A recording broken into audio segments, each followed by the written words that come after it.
el día del linfoma, bueno, de los sobrevivientes del linfoma, que por suerte son muchos, es el 15 de septiembre.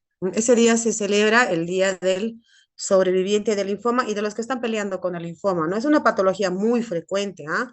De los cánceres hematológicos es el segundo más frecuente. eh, en los adultos podría llegar a ser el primero más frecuente, porque en los niños el más frecuente, como saben, es la leucemia, y en los adultos, más que leucemias agudas, tenemos linfomas y mielomas también. Entonces, es una patología que la vamos a ver todo el tiempo y muchas veces se tardan tanto en el diagnóstico porque no sabemos encaminar. Eso es lo que tenemos que aprender ahora, encaminar los diagnósticos, ¿no es cierto? Para que el especialista pueda tratar. Bueno, entonces vamos a ir a donde estábamos. Ay, ¿cómo se pasa por esto?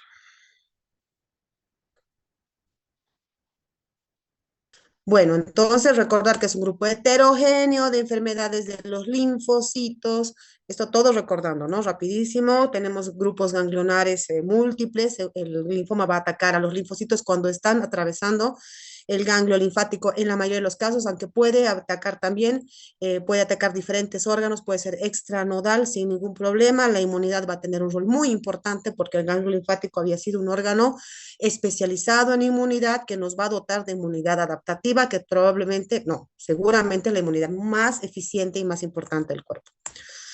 Bien, su descubrimiento fue ya en el siglo pasado, en el 1800, ¿no es cierto? Clínicamente muy relevante porque tiene adenopatías visibles y en la histología es muy heterogéneo, es un polimórfico. Eh, la primera clasificación que se tuvo fue básicamente al identificar esta célula de Reed y Stenberg, que tiene ese nombre en honor a sus patólogos. Reed era mujer, siempre lo digo porque es una mujer médica en los 1800, 1900, inicios de los 1900, ¿no? Entonces, gracias a ese descubrimiento de las células de Reed-Steinberg se pudo clasificar la primera clasificación de los linfomas Hodgkin, que tienen las células de Reed-Steinberg, de los linfomas no Hodgkin, que no tienen las células de Reed-Steinberg, como una clasificación gigante. Ambas variedades tienen subvariedades más agresivas, más indolentes. No quiere decir que uno sea peor que el otro. ¿Eh? Sí, es mucho más frecuente el linfoma no Hodgkin que el Hodgkin, y en general el linfoma no Hodgkin la mayoría de las veces tiene un pronóstico bueno, ¿ya? Sin embargo, también existen variedades agresivas.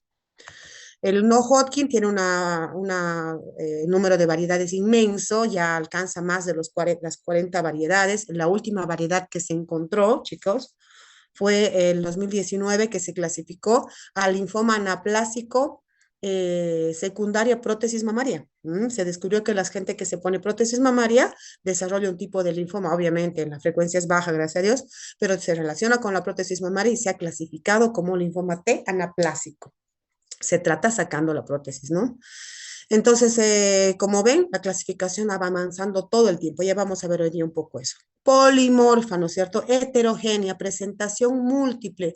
Gracias a Dios, la gran mayoría nódulos, perdón, adenopatías, adenomegalias. En los grupos ganglionares que ya conocemos, vemos, observamos adenomegalias, observamos también cuando no logramos ver, también en imágenes podemos ver anomalias, puede presentarse en la piel, puede presentarse como nódulos subcutáneos, en las mucosas, sobre todo el linfoma no Hodgkin tipo MALT, en lugares atípicos como la mama y algunos tipos de linfomas específicos como los linfomas T, sobre todo los T nasales, también los TNK, en lugares muy, muy atípicos y uno de ellos es la nariz, ¿no es cierto? Y puede provocar tremendos desastres con tumoraciones y procesos infiltrativos que van a retrofaringe, incluso pueden entrar a órbitas, pueden entrar al cerebro. Bien, ahí nos habíamos quedado. Bien, entonces, no, esto ya hicimos, aquí. Una cosa muy importante, lo repito, lo vuelvo a repetir, cuando uno sospecha cáncer en un paciente, no solamente el linfoma, puede ser cualquier variedad de cáncer, una enfermedad neoplásica, normalmente va a observar el crecimiento de una tumoración o una lesión en algún lugar del cuerpo, una lesión atípica, pero generalmente va a estar acompañada de uno de estos tres síntomas. Fiebre sin explicación más de 38 grados, baja de peso sin explicación, dato que no se les puede no pueden obviar cuando una persona viene con este dato de que está perdiendo peso sin explicación, inmediatamente ustedes tienen que orientar hacia una enfermedad neoplásica. Por ahí del camino se encuentra una tuberculosis, se encuentra una enfermedad crónica, una inmunopatía, mil cosas, pero tienen que ir orientados a buscar algo. Nadie puede bajar de peso sin explicación y que no le esté pasando nada. Pérdida de peso, sudoración nocturna y fiebre son los denominados síntomas B. Basta la presencia de uno de ellos para que diga, ah, este paciente tiene síntomas B, voy a orientar hacia la búsqueda de una neoplasia. ¿Ya? Bien. Aquí nos quedamos, me parece. Entonces, si me escuchan mal o algo pasa, me van a hacer notar, ¿no ve? Todo bien, ¿no? ¿Me escuchan bien? Muy bien.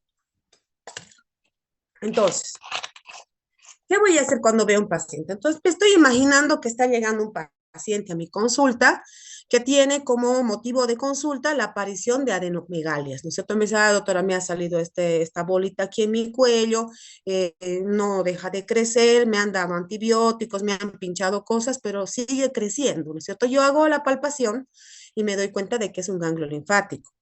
Pero además me doy cuenta de que no es doloroso, el paciente no se está quejando de dolor, ¿no es cierto? No está enrojecido, no está eritematoso, no está inflamado, entonces eso ya me da una mala pista, porque mi primera opción siempre va a ser una infección, ¿verdad? Entonces yo inmediatamente en la evolución, en la evaluación de la historia clínica, en la anamnesis, preguntaré, señor, ¿usted ha estado con tos, ha estado con fiebre, ha estado con flemas, ha estado con COVID, ha tenido algún problema?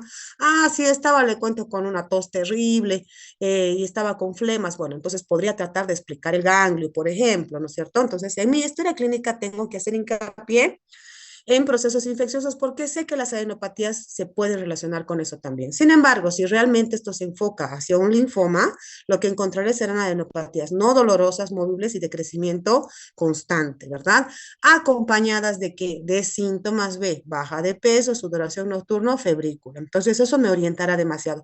Es importante también en la historia clínica tener una idea de cuál es la duración de esta signo-sintomatología, ¿no es cierto? No es lo mismo que el paciente me diga, ay, doctora, le cuento que en Navidad ya estaba la bolita. Entonces, eso me hace pensar que tal vez es un proceso de bajo grado, ¿no es cierto? Un proceso de crecimiento lento, un linfoma o una neoplasia de bajo grado. Diferente si me dice, mire, estaba recontra bien y en Urcupiña me he puesto mal y ahora, mire, está gigante, ¿no es cierto? Entonces, me está hablando de una neoplasia de alto grado. ¿No? Siempre que yo investigo un signo o un síntoma, y esto va para todo medicina interna, inmediatamente que identifico el signo o el síntoma, tengo que identificar la duración, ¿verdad? El tiempo, desde hace cuánto tiene, con precisión, porque los pacientes nunca son precisos. Tengo que decir con precisión. En el examen físico, ¿qué voy a hacer? Pues voy a buscar otras adenopatías, buscaré todos los grupos ganglionares palpables, ¿no es cierto? Veré signos de anemia también, porque acuérdense que cuando hay una enfermedad infiltrativa, el primer avisador va a ser el consumo de hierro por una patología aguda y va a haber anemia, ¿no es cierto? O anemia no solamente ferropénica, anemia asociada a procesos crónicos o anemia asociada a la inflamación. Entonces el paciente puede llegar a tener algún signo de anemia. Acuerden siempre del examen físico de buscar signos de baja de peso, ¿no es cierto? Un paciente maciado, un paciente enflaquecido, todo lo que me oriente hacia, que me haga pensar en que esto se trata de una neoplasia, ¿verdad? En el laboratorio, bueno, existen, acuérdense que ayer hemos hablado y hemos dicho muy claramente que el diagnóstico de las enfermedades neoplásicas se hace con biopsia, con la evidencia patológica. Puede parecer cáncer, parece que es cáncer, se ve como cáncer, huele como cáncer, el urólogo dice que su próstata está gigante, no orina, está flaco, sí, pero si no tengo biopsia de próstata más inmunohistoquímica, no puedo comenzar una gota o hacer un acto de tratamiento. ¿Me entiendes? Eso tiene que quedar bien claro. Sí me puedo ayudar de otros laboratorios. Sin embargo, en oncología es mandatoria la biopsia. ¿Qué puedo pedir en otros laboratorios? Seguramente me ayudaré, por ejemplo, en un linfoma, que es lo que queremos saber, veré si ese paciente tiene anemia. Entonces, seguramente un hemograma me servirá para ver, uno, si hay una anemia ya instalada, me servirá para ver si hay glóbulos blancos aumentados, porque acuérdense que el linfoma, cuando está exacerbado, puede tener crecimiento dentro de la médula ósea y voy a observar linfocitosis maduros, ¿no? Porque es una enfermedad de linfocitos maduros. Bien, Puede haber también ya un deterioro de la médula ósea con plaquetopenia, puede ser. ¿Esto va a ser el diagnóstico? No, solamente me va a ayudar a terminar de formar mi cuadro clínico, ¿verdad?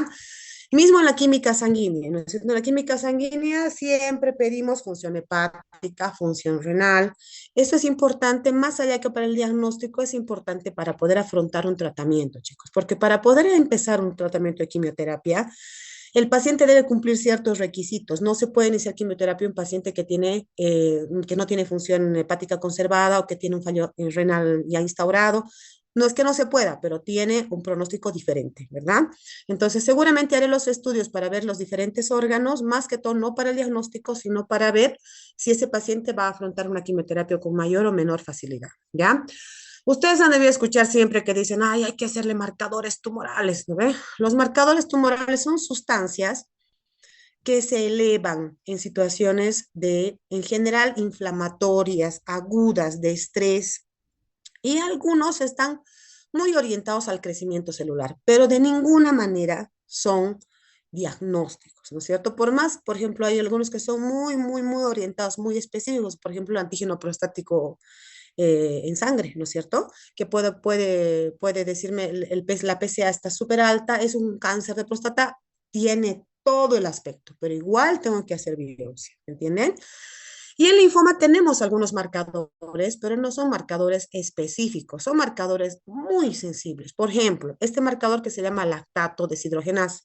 La lactato deshidrogenasa es una enzima que es muy activa cuando hay procesos de turnover celular. Quiere decir, cuando hay una restauración celular constante, muy apresurada, la LDH se va a ir para arriba, ¿no es cierto? Por ejemplo, si estoy con una infección y estoy creando muchos neutrófilos, acuérdense que los neutrófilos son la primera barrera innata de defensa, ¿verdad?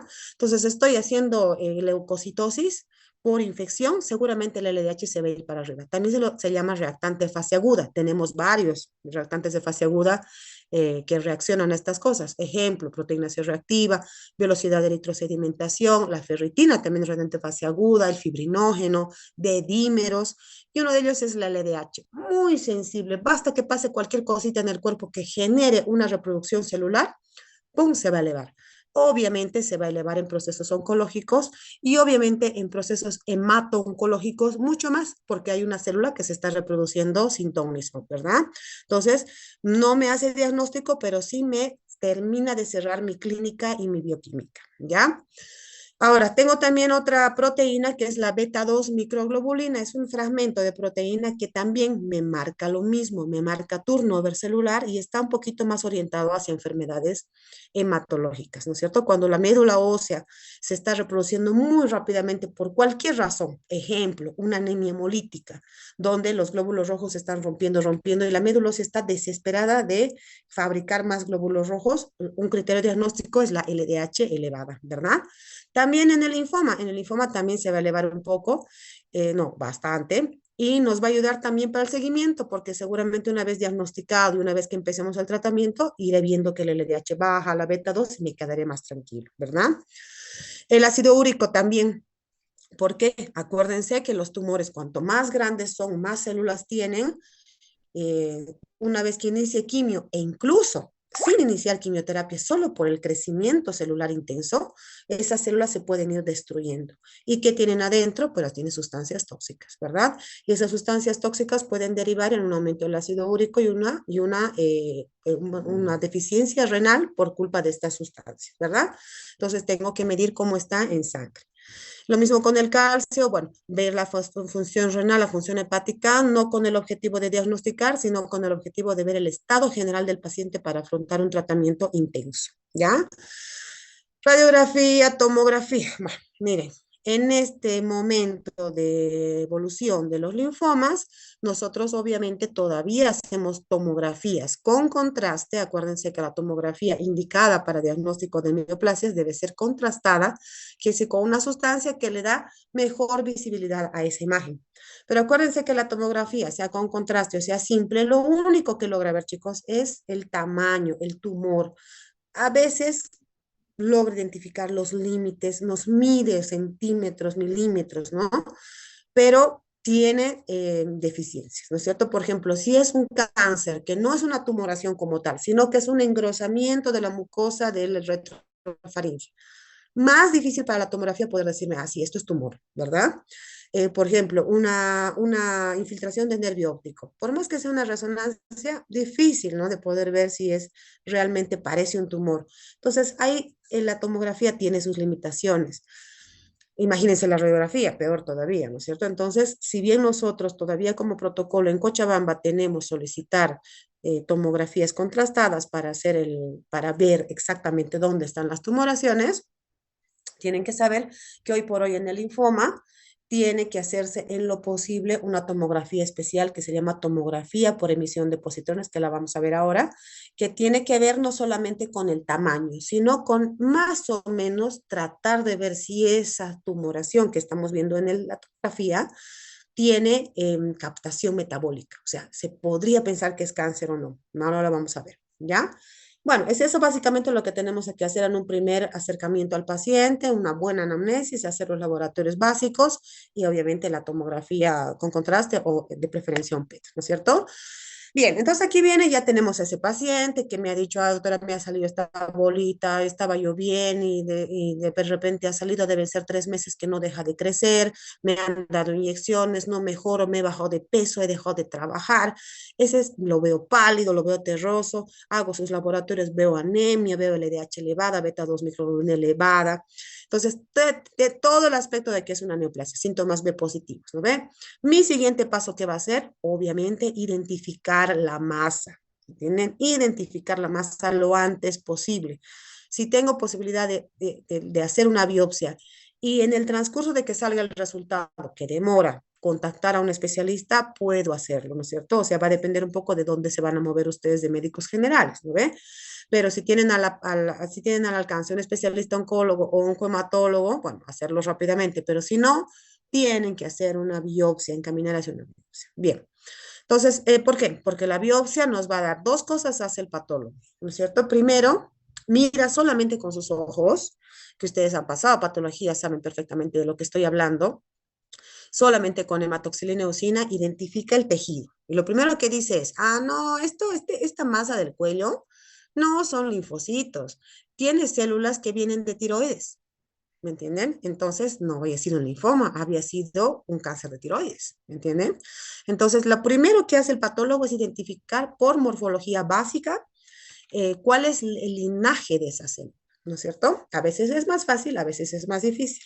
Como no es suficiente con solo los ojos, lo que tenemos que hacer es identificar esa célula exactamente. O sea, ¿cómo yo sé frente a qué célula estoy? ¿Quién me va a avisar el nombre de la célula? Bueno, pues ahí tienen que remontarse a capítulos anteriores de identificación celular, de realidad de biología, ¿no? Que ahí vemos la célula, donde vemos que todas las células tienen una identificación, ¿verdad? Absolutamente cada célula de cada tejido de nuestro cuerpo tiene un nombre y un apellido.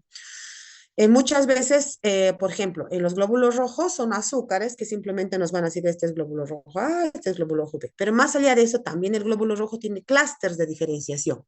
Quiere decir, tiene antígenos que van a poder ser visualizados si le pegamos un anticuerpo con una cierta marcación, ¿me entienden? Entonces, y de esa manera podemos ver, ah, sí, lo que te veo son linfocitos, pero habían sido linfocitos T, porque marcan CD3, CD4, CD8, CD5. Ah, no, habían sido linfocitos B, porque son CD20 positivos. Ah, no, había sido un glóbulo rojo, no sé, había sido una plaqueta, había sido un tejido de otro lado, ¿verdad? Entonces, por esa razón es que este estudio, que ustedes ya lo han debido escuchar mucho y tal vez les cuesta un poco poder entender cómo es esto, este estudio que utilizamos para identificar a los tumores se llama inmunohistoquímica, ¿ya? Propiedad del patólogo. Ahora, el patólogo o los patólogos, las patólogas, son pues patólogos generales, ¿no es cierto? Así como nosotros hacemos medicina general, el patólogo después de hacer todo esto hace patología general. Entonces, el patólogo puede ver desde un Papa Nicolau hasta una vesícula, hasta un cáncer. Entonces, obviamente los patólogos tienden a la especialización y tenemos de esa manera oncopatólogos.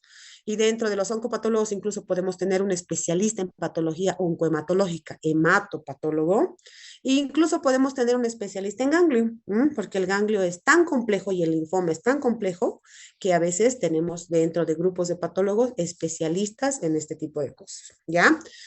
Entonces, todo comienza con esto, con la extracción de un ganglio linfático. Como pueden ver, los ganglios son bien, una estructura muy linda, ¿no es cierto? Muy definida, muy compleja por adentro. Y de preferencia, como habíamos dicho, ya que no tenemos a nuestra disposición eh, elementos más sofisticados para su diagnóstico, para hacer una buena inmunistoquímica necesitamos una buena muestra de un ganglio de preferencia completo o un grupo ganglionar, ¿no? Para que el patólogo pueda ordenarse adecuadamente, ¿no? Esto no es un ganglio, obviamente, se darán cuenta, pero esto es como para que ustedes puedan imaginarse, aunque lo han debido ver en patología, cómo es que comienza el estudio, qué hace el patólogo, ¿no es cierto?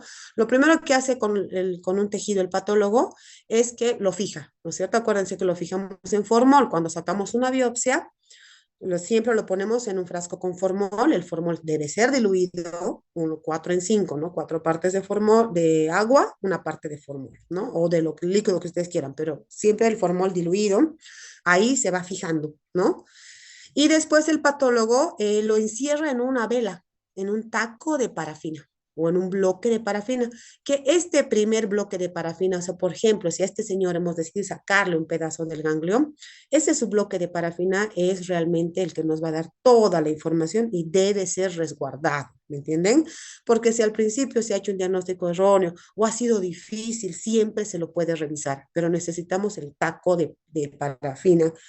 En el oncológico tenemos por rutina que el paciente, por más que venga diagnosticado con una inmunistoquímica de otras ciudades o de otros lugares, nosotros revisamos bueno, el patólogo nuestro revisa los tacos para por lo menos tener congruencia, ¿ya? Entonces, eso es lo primero que hace el patólogo y luego con una máquina que se llama micrótomo, algo así, va cortando finito y va fijando en estas láminas. Y ahí es donde va a ir haciendo las tinciones, ya sea hematoxilina o tinción con anticuerpos, va a poner sustancias marcadas, anticuerpos marcados para identificar esas células que quiere identificar, ¿me entienden? Pero entonces en estas láminas se hace todo a partir del taco de parafina. Eso es muy importante, ¿ya? Bueno, esto es una citología, chicos. Esto no es una biopsia. Como pueden ver, han aspirado un poquito y aquí hay solamente células, ¿no ve? Bueno, a los patólogos son también citólogos, ¿no ve? Entonces, sin embargo, en linfoma, esta técnica no rinde frutos, ¿no es cierto? Entonces, si yo tengo a ese mi paciente con las adenopatías, con toda la pinta de que es un linfoma, y me dicen el cirujano, le voy a hacer una punción, no, porque si la sospecha es un linfoma, lo correcto es sacar un ganglio completo o un grupo ganglionar, ¿entienden? ¿Cuándo sirve la citología? Bueno, hoy por hoy ustedes ya han visto leucemia y en leucemia el doctor Macías les ha de explicar que existe una forma de marcar con anticuerpos que no tiene que ver con un tejido, que podemos hacerlo en un líquido a través de un aparato que se llama citometría de flujo, ¿verdad? Entonces, lo que podríamos hacer es, si tuviéramos citometría mucho más accesible, porque nosotros mandamos a La Paz, pronto la tendremos aquí en Cochabamba, muy pronto espero, pero no tenemos esa facilidad de llevar tan fácilmente los líquidos a la citometría, pero si pudiéramos tener eso, más la práctica cotidiana que nos haría más expertos, tal vez podríamos sacar líquido de los ganglios, o sea, de la sustancia tumoral, y analizarlo a través de un citometro de flujo y emular una inmunistoquímica. Eso es lo que se hace en el mundo, chicos, hoy por hoy, porque seguramente si uno de ustedes se va a hacer una especialidad, va a ver que probablemente las biopsias, como son invasivas, tratan de ya hacerlas menos, a no ser que realmente no se pueda dar con el diagnóstico. Pero aún así, los patólogos, para tener mayor confiabilidad, siempre se hace una biopsia ganglionar, ¿ya? Esto es como que les estoy diciendo para que ustedes no ignoren que existe también esa posibilidad. Bien, entonces, ¿qué va a intentar el patólogo? Va a intentar definir, ya, es un linfoma, porque lo que estoy viendo son linfocitos. ¿Es un linfoma Hodgkin? ¿Es un linfoma no Hodgkin? Acuérdense que la gran diferencia, bueno, en líneas generales, porque no es tan fácil, es la presencia de la célula de Reed-Steinberg en el linfoma de Hodgkin o enfermedad de Hodgkin, ¿verdad? Y en el linfoma no Hodgkin, de rutina, no tiene la célula de Reed-Steinberg. No es tan fácil como eso, pero en líneas generales es así. Y si voy a determinar que es, que es un linfoma no Hodgkin, inmediatamente tengo que determinar, ¿están enfermos los linfocitos T? Uy, grave, ¿no? Por suerte, mucho menos frecuente, pero miren la curación, bajísima. Bueno, curación entre comillas, ahora vamos a hablar de eso, ¿no? Es de linfocitos B, son más frecuentes y tenemos un poquito más de herramientas para poder tratarlos y tienen, por ende, una remisión o una permanencia en remisión un poco mejor, un alcance de remisión un poco mejor. Entonces, ¿cómo va a ser esto el patólogo? Primero analizará pues la anatomía, ¿no es cierto?, del ganglio. Acuérdense que el ganglio, miren qué bonito se ve, ¿no? Seguramente antes los patólogos, estos Reed, Stenberg y todo, hace años que se estudia el ganglio con mucha dificultad, chicos. La clasificación ha sido motivo de pelea entre continentes, ¿eh? Pero, ¿por qué? Porque es complejo el ganglio. Antes solamente se valían de la morfología y decían, si es linfocito grande es B, si es linfocito chico es T, si está si está diseminado de manera difusa en todo el ganglio, le vamos a llamar linfoma difuso. Si solamente está en los folículos, linfoma folicular. Si está en la zona del manto, linfoma del manto, ¿no es cierto? Pero hoy por hoy ya esa clasificación es difícil y se hace todo en base a marcadores, clústeres de diferenciación de los linfocitos que nos van a marcar, nos van a tratar de dar de manera específica frente a qué tipo de linfoma estamos específicamente con nombre y apellido, porque el tratamiento, más que el tratamiento, el pronóstico puede cambiar, ¿ya? Tienen que saber que el tratamiento es tangencialmente diferente. Hodgkin y no Hodgkin son otras drogas. Pero dentro de los no Hodgkin, a pesar que tratemos a todos con más o menos el mismo esquema en primera línea, o sea, el primer ataque, el pronóstico es muy diferente entre las variedades. ¿Ya? Bien. Bueno, aquí vemos una cosa que es lo que yo les estaba hablando. ¿Se acuerdan que les dije que la médula ósea tiene una línea linfoide? ¿No? La línea mieloide ya la sabemos. O sea, una línea mieloide produce glóbulos rojos, plaquetas, todo lo que no es linfocito, neutrófilos, todos los granulocitos y los monocitos. Eso produce la línea mieloide. Se ve que es más fácil producir línea mieloide. Pero los linfocitos son producidos por la línea linfoide, por la célula o la colonia linfoide, y solo se ocupan de los linfocitos porque son complejos. Bueno, cuando el linfocito se enferma dentro de la médula ósea, ya sea en su fase previa, probebe, lo que sea, es una leucemia aguda, chicos, porque va a haber blastos, el linfocito no está formado todavía, entonces va a haber una leucemia linfoide aguda, hay variedades también que ya la han visto, pero la vamos a denominar leucemia linfoide aguda cuando la alteración oncológica se da dentro de la médula ósea. Pero cuando el linfocito maduro, entre comillas, maduro pero tonto, se llama naive en inglés, saben que naive es inocente, ¿no ven? Entonces, sale de la médula ósea, ya a partir de ahí, si le da cáncer, ya no es una leucemia aguda, es un linfoma. ¿Mm? Ahora, ¿cómo vamos a identificar qué tipo de linfoma es? Va a depender un poco en qué lugar de su diferenciación ha sido alterado. ¿Ya? ¿Por qué? Porque dentro del ganglio linfático se van a dar varios procesos complejos que les invito a leer en un libro de inmunología. Ah, no, en su libro también está. En su libro de Jesús Miguel. Pero pueden agarrar un libro de inmunología y enterarse de este pequeño detalle que pueden escribirse libros y libros de este pequeño detalle, cómo es que el linfocito aprende esa función que se dice tan sencilla, pero que es súper compleja, chicos, que es reconocer lo propio y atacar lo ajeno, ¿verdad? Se dice tan sencillo, pero es muy complejo, ¿me entienden? Entonces, ¿qué es lo que pasa? A grandes rasgos, se dan una serie de hipermutaciones somáticas del ganglio linfático en su avance del linfocito en su avance por el ganglio linfático y hay un cambio también de clase y se diferencian, por ejemplo, se diferencian los linfocitos B, el linfocitos B memoria y célula plasmática. La célula plasmática es la célula famosa que nos va a crear inmunoglobulinas G y M, que nos van a dar la memoria a largo plazo, ¿verdad? También los linfocitos T se diferenciarán en un linfocito T helper, en un linfocito T citotóxico, en un linfocito TNK, ¿verdad? Eso pasará en el timo, pero lo que tienen que saber es que esta zona ganglionar es una zona muy lábil a las alteraciones oncológicas. Acuérdense, bueno, aquí vamos a ir a una cosa mucho más práctica. El paciente, cuando tiene cáncer, lo primero que a uno que quiere saber es que, ¿por qué le ha sucedido? ¿no es cierto? Dice, doctora, ¿por qué me ha dado cáncer? ¿He hecho algo yo? ¿Algo que no debería hacer? Bueno, entonces ustedes tienen que saber que la respuesta a esa pregunta no la tenemos. Lamentablemente todavía no tenemos una respuesta puntual de exactamente qué es lo que sucede en una persona para que desarrolle una neoplasia, ¿ya? ¿Existen factores de riesgo? Sí, se sabe que el cigarro es para el pulmón, que la familiaridad es para la mama, que esto, que lo otro, se sabe, pero no quiere decir que ese factor de riesgo va a determinar la aparición de ese tipo de cáncer, ¿entienden?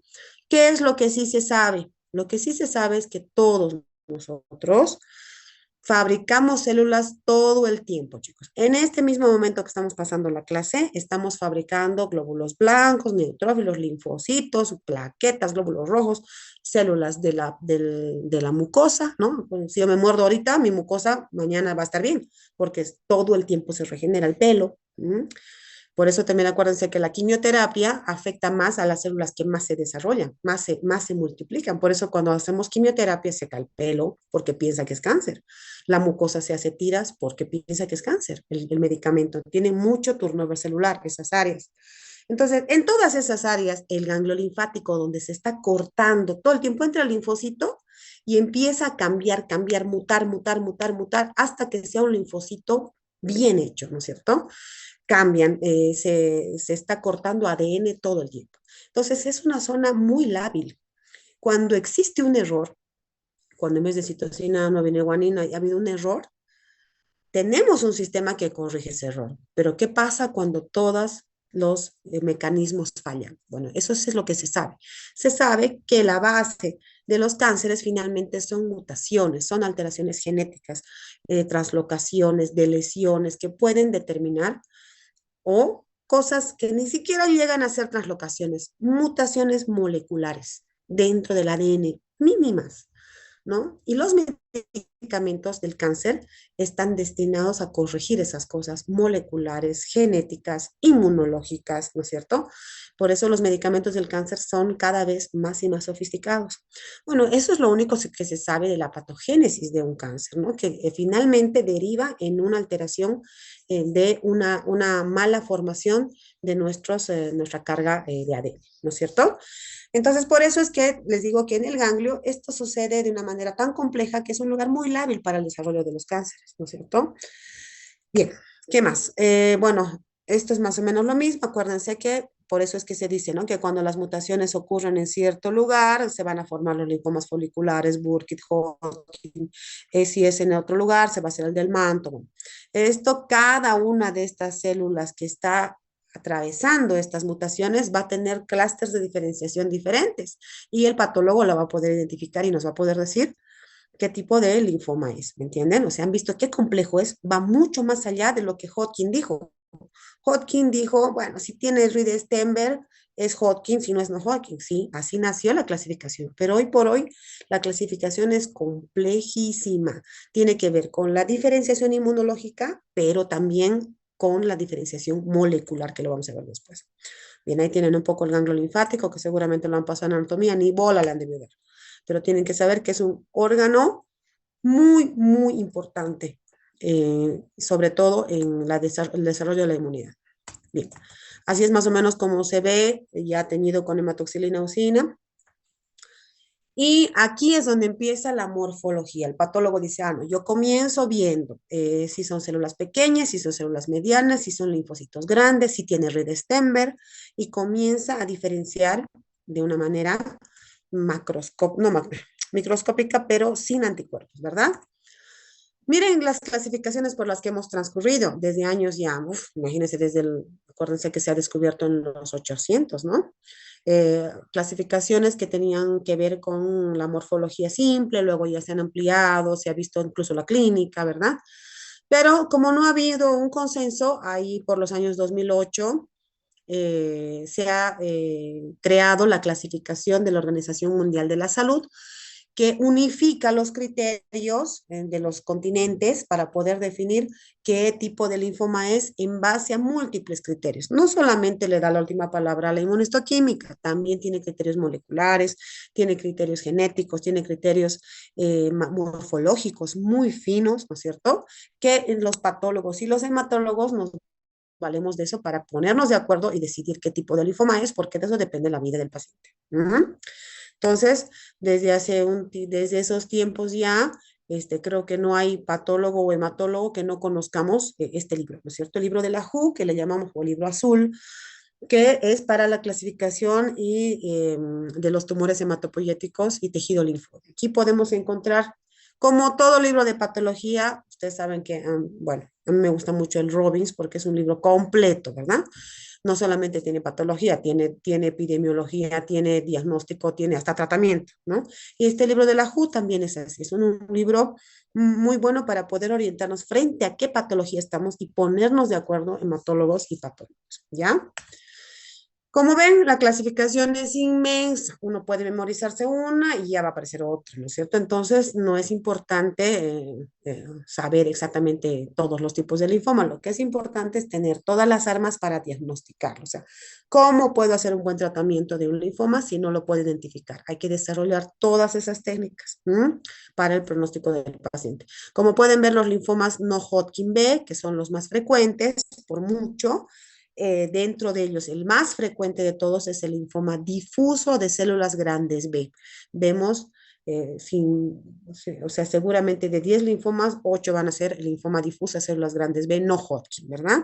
El linfoma folicular es el que le sigue. Este linfoma difuso es un linfoma de alto grado. Quiere decir que no es que va a estar mal desde Navidad. Esto ha comenzado hoy, en un mes ya va a dar 1000 problemas, ¿no? En cambio, el linfoma folicular es un linfoma de bajo grado, puede ser y da sobre todo en gente muy adulta, aunque cada vez lo vemos en gente más joven. Y es un linfoma de esos que va a comenzar, qué sé yo, el año pasado y de a poquito va molestando y va bajando de peso y va haciendo cosas. Entonces, y así cada uno tiene una clínica muy característica, pero sobre todo lo que tengo que hacer es clasificarlo patológicamente, ¿ya? Igual los linfomas T, como han visto, son menos frecuentes, pero los linfomas T son muy agresivos, muy agresivos. Y seguramente lo sospecharé más en pacientes que tienen tumoraciones en lugares atípicos. Cuando yo veo un linfoma que no está en el ganglio como a mí me han enseñado, bueno, tengo que pensar que es un linfoma de presentación atípica y tengo que sospechar que no se trate de un linfoma de alto grado, ¿no es cierto? Excepto el MALT. El MALT es un linfoma de mucosas, siempre se va a presentar en lugares de mucosas, mucosa gástrica, mucosa duodenal.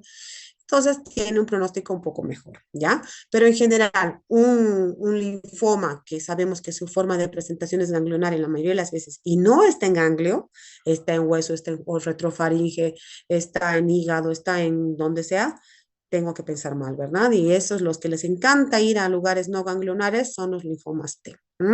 Y los linfomas NK les encanta el macizo facial. Justo ahora tenemos en el hospital que bueno, los chicos ven unos linfomas NK que nos han llegado en combos, que están todos uno más feo que el otro, ¿no? Pero son presentaciones en general no ganglionares, ¿no es cierto? Extranodales, llamamos. Bien, el patólogo va a decir, son células pequeñas, grandes, hendidas, no hendidas, sí, puede ser, pero lo que sí le va a importar es hacer la clasificación por inmunohistoquímica, donde lo que él ha visto con sus ojos le va a aplicar una tinción, no con un color específico, pues esto puede tener un color, pero no es el color lo que importa, es que capta el anticuerpo del que yo estoy queriendo saber si es o no es. Por ejemplo, este es un linfoma que parece folicular por la presentación y este parece difuso, ¿verdad? Entonces le marcaré, pues acá, para empezar un linfoma folicular o un difuso tiene que marcarme linfocito B. El linfocito B marca CD20. Entonces le aplico CD20, bueno, yo no soy patólogo, ¿no? Pero lo estoy diciendo de manera fácil, seguro es más difícil que es, más difícil. Pero le pondré anticuerpos anti-D y ¡pum! Se van a pegar al linfocito que expresa el CD20, ¿no es cierto? Entonces, de esa manera me podré dar cuenta si realmente lo que yo estoy viendo es un linfoma no Hodgkin B. Y a partir de ahí haré las demás clasificaciones. Miren acá, por ejemplo, si yo quiero decir que es un linfoma del manto, tiene que marcar CD20 positivo, CD79, CD5, ciclina. Ciclina de 1 positivo es un manto, ¿no es cierto? Entonces, todo este análisis es caro, ¿ah? Todos estos anticuerpos representan un costo, pero es imprescindible para que yo pueda saber exactamente frente a qué tipo de linfoma estoy y orientar mejor el tratamiento y el pronóstico, ¿verdad? Entonces, de esta manera es ahora que diagnosticamos. Si es un linfoma Hodgkin, que hemos tenido ayer, anteayer, creo, tiene que marcar CD15 y CD30. No marca uno de estos dos, puede ser una variedad típica, pero tengo que discutirlo con el patólogo. ¿Por qué no me ha marcado? Si yo sé que me tiene que marcar. Bueno, esto es lo que lleva el consenso y el protocolo de este libro de la WHO, que todos tenemos que estar de acuerdo para poder nombrar a los linfomas, ¿ya? Pero es ahora se clasifica así, ya no es solamente como lo hacían Reed y Stenberg, ¿no? De esa manera, hoy por hoy, gracias a Dios, en Cochabamba ya hay más opciones, ¿no? Antes me acuerdo, yo llegué hace 10 años al país y no había inmunohistoquímica, entonces era difícil porque solamente con los ojos no se puede identificar un linfoma. Por suerte, ahí nomás rápidamente se pudo ya instaurar la inmunohistoquímica y ya nos pudimos poner de acuerdo. Y hoy por hoy ya tenemos que buscar nuevas técnicas, ¿no es cierto? Biología molecular, FISH, ya vamos a ver. Entonces, hoy por hoy nosotros debemos de tener para saber qué es un linfoma un diagnóstico más o menos así. Mire, este, por ejemplo, en la clasificación básica es un linfoma no Hodgkin, ¿ya? Es un inmunofenotipo B porque me ha marcado CD20 positivo. Entonces me está diciendo el patólogo, hey, estás frente a un linfoma B que marca al linfocito CD20 positivo. Ojo, que te puede servir para tu tratamiento, porque hoy por hoy no solamente tenemos quimioterapia, tenemos inmunoterapia, ¿no es cierto? Dicen en la mesa del almuerzo, dice que ahora hay inmunoterapia para el cáncer, que eso nos va a hacer curar el cáncer. Se habrán dado cuenta que la curación del cáncer nunca va a llegar con un solo medicamento, porque se están dando cuenta lo heterogéneo que es. Pero ¿qué es lo que sí se ha desarrollado? Que cuando nosotros investigamos cuál fue el origen de ese cáncer, ejemplo mundial muy importante, la leucemia mieloide crónica. ¿No es cierto? A ustedes ya han avanzado. En la leucemia mieloide crónica tenemos una translocación marcadora del 99% de los pacientes que se llama translocación Filadelfia o translocación 922, ¿verdad? Entonces, ¿qué ha hecho la ciencia? Ha dicho, si 99% de los pacientes con LMC tienen translocación Filadelfia, ucha, atacaré la translocación. Y han logrado, o hemos logrado como humanidad, medicamentos muy sofisticados como el imatinib, inhibidor de la tirosinquinasa molecular, que logra revertir esta translocación y, entre comillas, curar la enfermedad mientras esté tomando el medicamento. Es un gran avance del cáncer, un gran avance en la búsqueda de la curación del cáncer. La LMC es un ejemplo, ¿no? Bueno, otro ejemplo son los linfomas, porque como hemos identificado que la gran mayoría son linfomas no Hodgkin, la gran mayoría son linfomas no Hodgkin B y el que está afectado es el linfocito CD20, entonces hemos creado un anticuerpo monoclonal anti-CD20. Entonces va a atacar básicamente a la célula que está mal, ¿no es cierto? Que se llama rituximab, un anticuerpo monoclonal, ya tiene sus años, ya van a ser 15 años, que está más tal vez el rituximab en nuestro medio o en el mundo, ¿no? Y este anticuerpo nos ayuda. Ya no hacemos solamente quimioterapia, o sea, ya no queremos matar solamente con drogas y con toxicidad celular, sino que queremos matar a ese linfocito B, inmunoterapia. ¿Se dan cuenta? Entonces, ¿cuál es el advenimiento? ¿Dónde viene el futuro de la curación de los cánceres? Inmunoterapia, terapia genética, terapia molecular, terapia celular, ¿no? Acuérdense que es el linfocito, ahora vamos a ir al linfocito T, le han enseñado a matar al linfocito T cuando estaba pasando su maduración, le han dicho, tú respetas lo del cuerpo y matas, por ejemplo, a este estafilococo, lo debes matar. Entonces, ¿qué pasa? Que le puedo enseñar con técnicas muy sofisticadas celulares, le puedo enseñar a ese linfocito a matar cáncer. ¿Mm? CAR T-cells, la nueva esperanza de los tratamientos oncológicos, terapia celular, ¿me entienden? Entonces imaginan que es un mundo fascinante en lo que significa el tratamiento, pero todo nace de entender de dónde nacen los cánceres, cómo debo identificarlos, no es solamente sospechar, tengo que tener todo claro para poder saber frente a qué monstruo estoy. ¿Mm? Entonces, como ven acá, el patólogo ya me ha dicho, oye, utiliza rituximab porque aquí te estoy marcando que es CD20. Es difuso porque está afectando todo el ganglio, Y aquí hay un dato muy interesante que luego vamos a volver a esto, que dice, según el protocolo de Hans, es centro germinal. Uy, ¿qué querrá decir eso? Lo vamos a dejar pendiente. Y también te estoy diciendo que el índice de proliferación es alto, o sea, no te tardes. 85% de Ki 67, no es CAI, es Ki 67. Quiere decir que tú te das la vuelta y está proliferando. O sea, no tienes que mandarlo a este paciente a que vuelva en un mes. Tenemos que hacer algo ya, ¿no es cierto? Entonces, esto es diferente que me diga esto y me mande sus fotos y me diga, ¿cómo te estoy diciendo esto? Porque le he marcado. He puesto anticuerpos para CD20, para CD10, para BCL6. Entonces, te estoy diciendo que es un linfoma de este tipo porque tengo la marcación precisa. ¿Entienden? Ese es el abordaje diagnóstico del cáncer hoy por hoy. No era así antes, ¿no? Todo está cambiando. La oncología, la oncohematología, la oncología, la inmunología son ramas de la medicina que cambian constantemente. Lo que hoy es una verdad, mañana es una ridiculez. Entonces, por eso es que hay que estar actualizado todo el tiempo. Esta es más o menos la forma en la que marca el patólogo. Como ven, no es que marca de colores, ¿no es cierto? Por ejemplo, el anti-CD20 el CD20 es un anticuerpo citoplasmático, miren, marca de una manera sutil, pero y el patólogo sabe que es un CD20 positivo, ¿no es cierto? Me está diciendo utilizar rituximab, su nombre comercial más antiguo es la Maptera, ahora tenemos ya copias, ¿no? Bien, el Ki 67, el índice de proliferación, ¿por qué me ha dicho? Porque he visto, o sea, él hace un pantallazo y dice 70%, 30, 20. Por ejemplo, un linfoma de bajo grado, un folicular, no será pues este tipo de proliferación, me dirá, está proliferando en un 30%, porque es de bajo grado y no lo tiene ahorita, lo tiene hace un año. Pero un linfoma de alto grado, un difuso, un Burkitt, un linfoma T, seguramente marcará un Ki 67 altísimo, ¿no es cierto?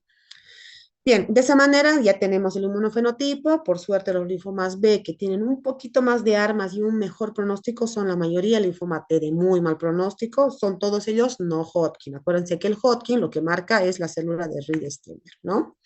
Aquí lo tenemos al linfoma Hodgkin, que son solamente 5 variedades y su mayor marcación es a la célula de Reed-Steinberg. El tratamiento del linfoma Hodgkin y el no Hodgkin es totalmente diferente. Me refiero a las drogas de quimioterapia pura. Incluso el linfoma no Hodgkin, si es CD20 positivo, tiene alternativas de inmunoterapia como el rituximab ya totalmente instauradas. En el linfoma Hodgkin tenemos un anti-CD30, ¿ah? Pero no está en primera línea. O sea, quiere decir que mi primer abordaje va a ser químico puro, con drogas químicas. Ya vamos a ver un poquito de eso. Aquí está la hermosa célula de Reed-Steinberg, creo que podemos ver hasta los que no sabemos nada de patología, y las variedades del linfoma Hodgkin clásico, ¿no? Y estas son las variedades del linfoma no Hodgkin. Muchas, muchas, muchas. Por mucho, la que más voy a ver es la difusa, el difusa células grandes B, seguido por el folicular. Y aquí viene la respuesta a esa cosita que hemos leído en el reporte del patólogo que dice, según el protocolo de Hans, centro germinal o no central. Vamos a ver aquí, para que me entiendan mejor.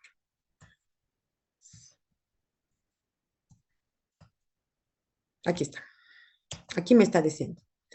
Según el protocolo de Hans, es centro germinal o no centro germinal. El no centro germinal también se llama activado. Me está dando una alarma. ¿Qué me está queriendo decir? Siempre me quiero orientar al pronóstico, ¿no? Me está diciendo, ¿es bueno? ¿Es malo? ¿Y de dónde está sacando esa información? Bueno, un poquito vamos a ver para entender esta parte molecular. Entonces, ¿se acuerdan que el paciente nos preguntaba como primera cosa, doctora, ¿por qué me ha pasado esto? Bueno, ya le he podido responder un poco, ¿no? Finalmente, realmente no tiene una causa, una sola causa y no vamos a poder nunca dilucidar exactamente qué fue lo que pasó. Pero sí sabemos que hay una base genética, ¿no es cierto? No que ha heredado, no que nació con eso. Ha habido una alteración en la fabricación adquirida, ¿no es cierto? Bien, entonces la otra pregunta que el paciente hace es, doctora, ¿me voy a curar? Pregunta muy complicada, ¿no? Primero ustedes tienen que saber que el término curación en oncología es un término que lo usamos nunca. ¿No? ¿Por qué? Porque nosotros para poder decir curación tenemos que mantener a un paciente en remisión completa, que es nuestro mayor objetivo, muchos años. Y incluso, aunque hayan pasado más de 10 años y tenemos pacientes de ese tipo, pueden recaer. ¿Me entienden? Entonces, decir, sí, se va a curar es una irresponsabilidad total. El mejor hematólogo, el mejor oncólogo, no es el que promete curación, es el que promete alinearse estrictamente a los protocolos establecidos que han demostrado eficacia. ¿Entienden? Si dice que le tengo que hacer inmunistoquímica, patomografía, tengo que hacerle, tengo que clasificar perfecto. Si dice que la primera línea es RCHOP, rituximab, más esto cada 21 días en tal dosis, así lo tengo que hacer. Porque es demostrado que de 10 pacientes, por ejemplo, en el RCHOP, llegan a remisión 7. Entonces, tengo que lograr que el paciente logre entrar en un grupo de buen pronóstico en lo que depende de mí, porque ya la celularidad que él tiene, el tipo de célula, cómo se va a comportar con el tratamiento, si va a poder hacerse resistente o no, es algo que no depende de mí, depende de su celularidad, de su biología, de la enfermedad natural. Pero lo que yo puedo modificar, que es hacer el tratamiento correctamente, eso lo debo hacer, ¿no es cierto? Y para eso estamos aprendiendo todo esto. ¿Mm? Bueno, entonces no puedo responderle fácilmente esa pregunta si se va a curar, ¿no es cierto? Pero lo que sí puedo responder es que hay pacientes que tienen mejor pronóstico que otros, ¿ya? El pronóstico finalmente, o sea, saber cuántos van a llegar a remisión completa, tiene que ver con muchos factores. Hay factores clínicos simples, ¿no es cierto? La edad, el tipo de enfermedad más grande, más chico, la diseminación, son factores clínicos que los podemos calcular a través de unos marcadores que vamos a ver, de unos índices pronósticos, perdón. Pero finalmente pareciera que el pronóstico tiene mucho que ver con la alteración genética que ha sido la precursora del cáncer, chicos, ¿no? Les he dicho que hay alteraciones genéticas que marcan a ciertos tipos de patologías más o menos agresivas. Por ejemplo, todos nosotros podemos tener el mismo tipo de linfoma que dice el patólogo. Toditos tenemos linfoma, ¿no? Hodgkin, difusa, células grandes, BCD20 positivo, 1567 tanto. ¿Por qué? Algunos vamos a sobrevivir, bueno, o algunos van a sobrevivir, otros no. ¿Por qué? Esa es la gran pregunta que tenemos en cáncer, ¿no? Y la pregunta que nosotros queremos saber de antemano, o sea, ¿a qué paciente debo darle más dosis? ¿Debo mirarlo más? ¿Debo tal vez darle más toxicidad? ¿Llevarlo a un trasplante más rápidamente? ¿Por qué? Bueno, esa es la pregunta que todo el tiempo tratamos de respondernos y para eso hacemos todos estos scores, ¿no es cierto? Y lo que nos hemos dado cuenta con el tiempo es de que hay pacientes que tienen translocaciones o alteraciones genéticas de lesiones, translocaciones de buen o mal pronóstico. Entonces, si mi linfoma está asociado a una translocación de mal pronóstico, probablemente, aunque haga un tratamiento muy bueno, me vaya mal, ¿me entienden? Entonces, ¿cómo se han dado cuenta de eso? A través de hacerle alteraciones genéticas a todos los linfomas en masa, ¿no es cierto? Cosa que tal vez no se lleva a nuestra realidad porque nosotros difícilmente podemos determinar todas las alteraciones genéticas de un paciente. Eh, sí podemos determinar una que otra que se ha probado que son de bueno o mal pronóstico, exclusivamente la podemos mirar, pero en general no podemos hacer en rutina de todos los días, no podemos hacerle un microarray, por ejemplo, ¿no es cierto? Mirar todo su paneo genético. Pero, ¿qué han hecho los patólogos? Han dicho, bueno, vamos a tratar, ya que la inmunistoquímica está más diseminada en el mundo, vamos a tratar de ver estas alteraciones genéticas de mal pronóstico, cómo se podrían manifestar en la inmunistoquímica y con algunos artificios poder darle una orientación al hematólogo si le va a ir bien o le va a ir mal. Entonces, de ahí viene este protocolo de Hans que trata de emular lo que sería un perfil genético y dice, ¿no? Lo que sea centro germinal en general va mejor que lo que es no centro germinal. ¿Tienen? De ahí viene ese dato muy importante, ¿ya? Ahora también, como les dije, puedo ver específicamente ciertas translocaciones que están asociadas a bueno o mal pronóstico, el OncoGen-MYC, P53, ¿no es cierto?, que le confiere muy mal pronóstico a través de varias técnicas. La técnica más antigua es el mirar los cromosomas en un microscopio y ver cómo se están uniendo, ¿no es cierto? Es de la manera en que diagnosticamos, por ejemplo, Down, ¿no es cierto? El bioquímico se sienta y mira cómo se van uniendo los cromosomas, si están pareados o no están pareados, pero es muy difícil porque tengo que tener metafases, tarda mucho.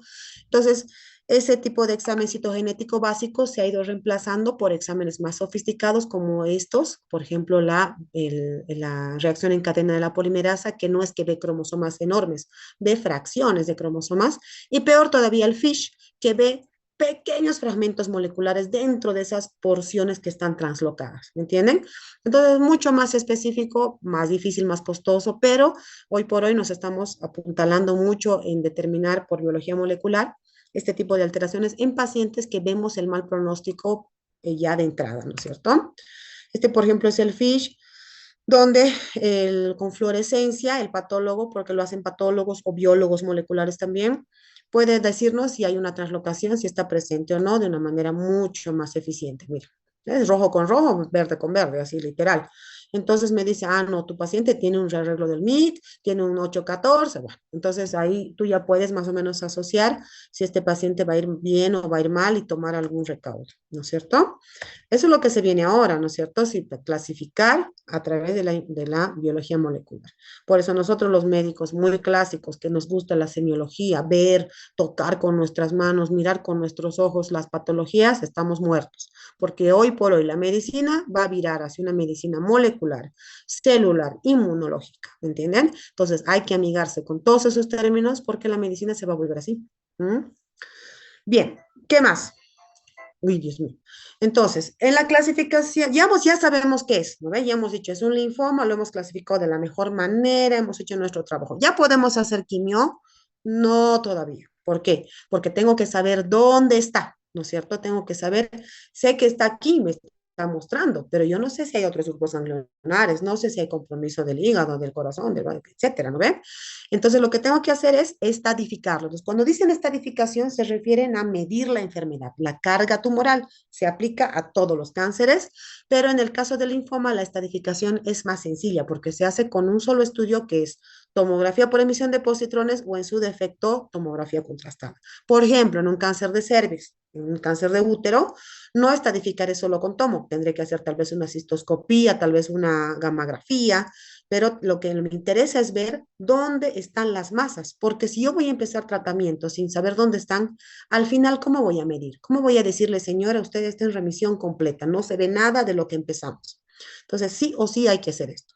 En linfoma es sencillo, es una estratificación Ann-Arbor que dice que el estadio 1 es solamente un grupo ganglionar a un solo lado del diafragma, el estadio 2 más de un grupo ganglionar, pero arriba del diafragma, o perdón, a un lado del diafragma, cualquiera de los dos. El estadio 3 toma áreas ganglionares arriba y abajo, y el estadio 4 implica un órgano que no es ganglionar, ¿me entienden? Entonces, un estadio 4 es peor, un estadio 1 es mejor, sí, sin embargo, no tiene la misma significancia que en cáncer sólido, chicos.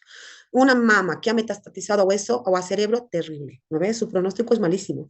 En cambio, acuérdense que estas son enfermedades sistémicas. El linfocito está alterado y se va a manifestar en cualquier lado. Entonces, no tiene la misma significancia que en un cáncer sólido.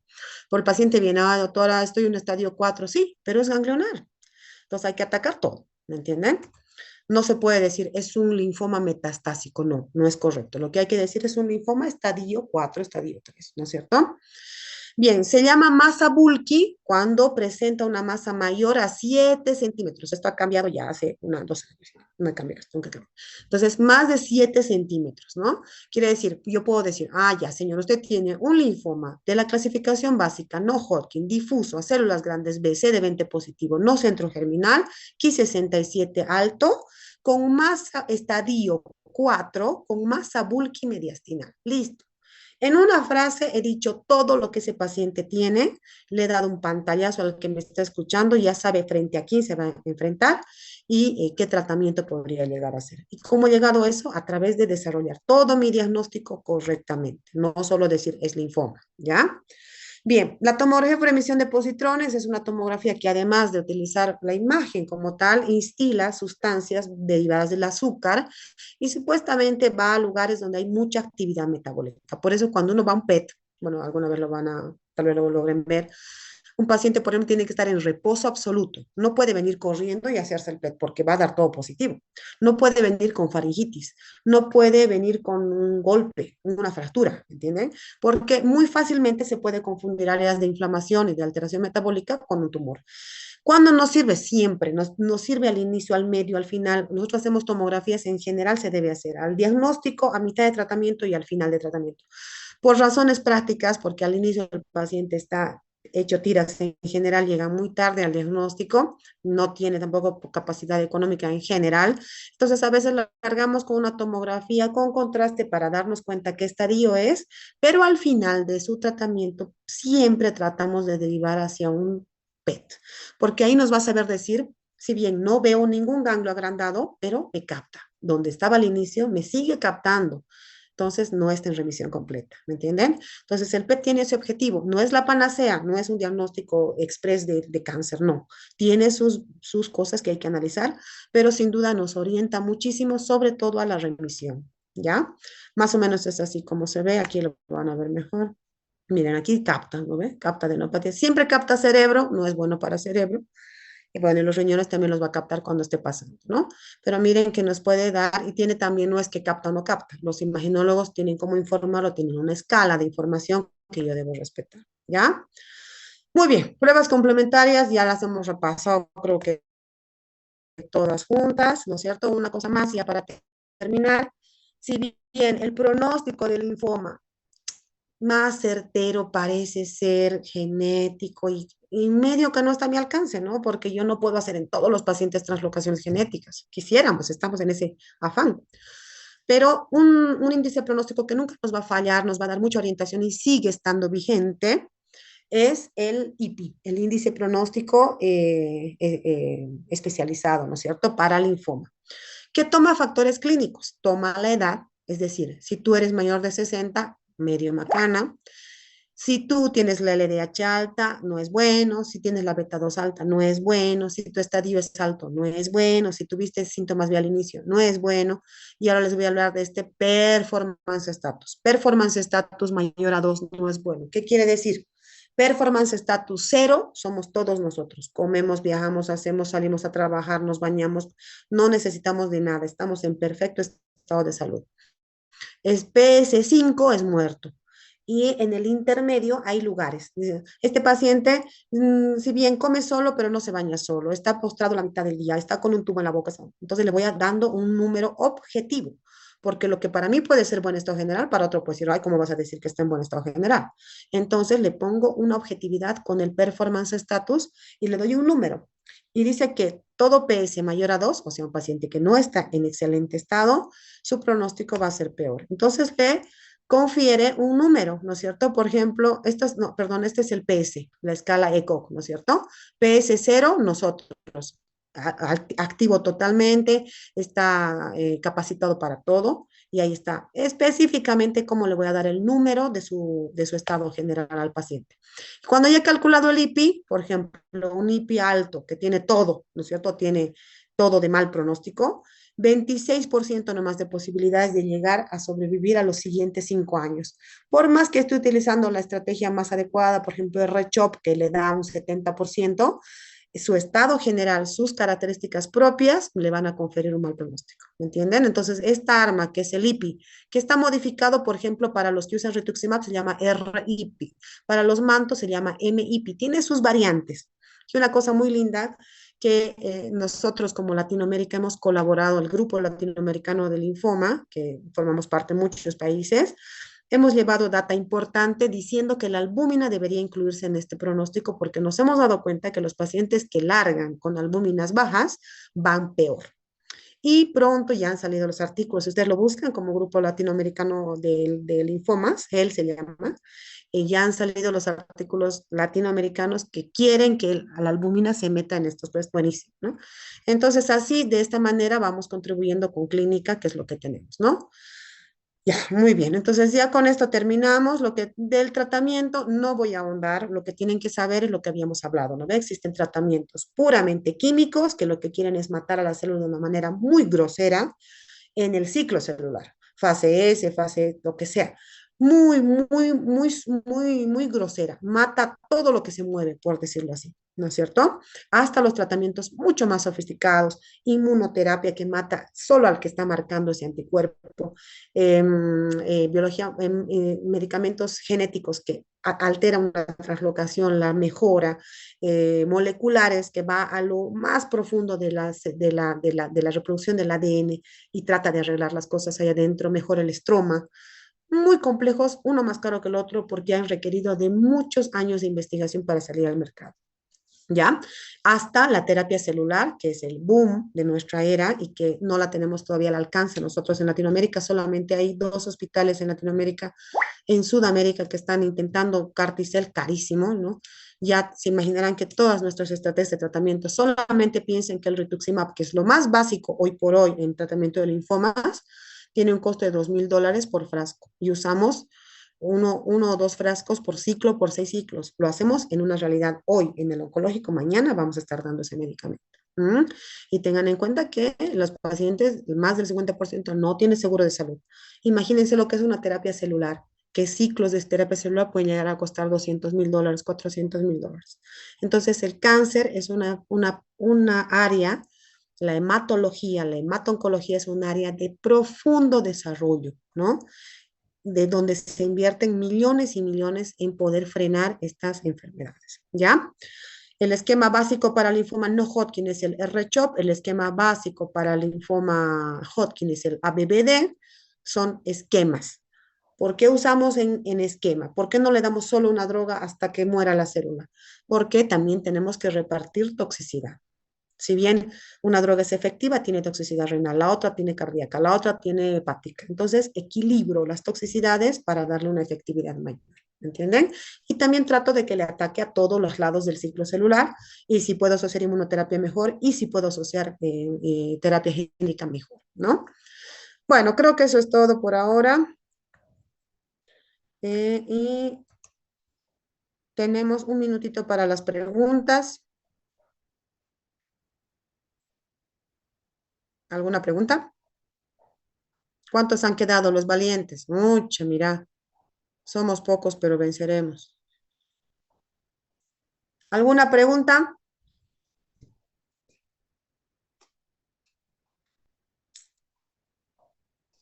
Bueno, lean su libro. Saben que en el libro de Jesús San Miguel, capítulo de linfomas, está todo lo que hemos hablado ahora. Las preguntas no van a ser de las diapositivas, ni de lo que dijo, ni de nada. Las preguntas van a ser del libro. Aquí me están hablando por el... Ah, no, no, no, no, es del WhatsApp. Ya, entonces estudien del libro, por favor, que es es de donde yo he sacado la información, así que no vamos a tener grandes variaciones. ¿Ya? Muy bien. Mañana nos vemos, chicos, a las 7. Hasta luego, doctora, gracias. Estudien Gracias, mieloma. hasta luego. Mañana.